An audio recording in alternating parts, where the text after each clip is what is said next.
Isang security guard na posesan at pansamantalang nakulong matapos nitong mabaril ang isang vlogger na nagsagawa umano ng hold-up prank habang ito ay naka-duty.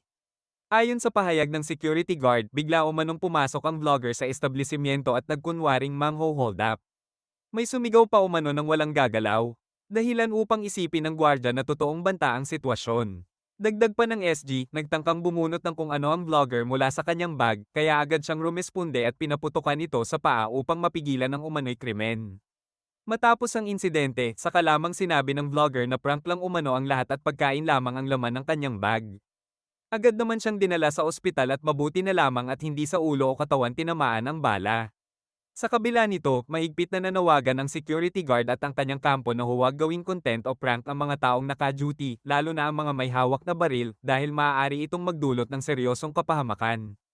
Ayon naman sa panig ng vlogger, hindi na umano siya magsasampa ng kaso laban sa gwardya at humingi pa ito ng paumanhin. Gayunpaman, nagsampa naman ng reklamo ang agency at ang kumpanya laban sa vlogger dahil sa ginawa nitong prank na nagdulot ng panganib at takot. Lesson learned, hindi lahat ng prank ay nakakatuwa. May mga content na maaaring maglagay sa buhay ng iba sa alanganin. Isipin muna ang magiging epekto bago gumawa ng hakbang para lang sa views at likes. Ito ang inyong paalala, ang kaligtasan ay mas mahalaga kaysa sa viral na content.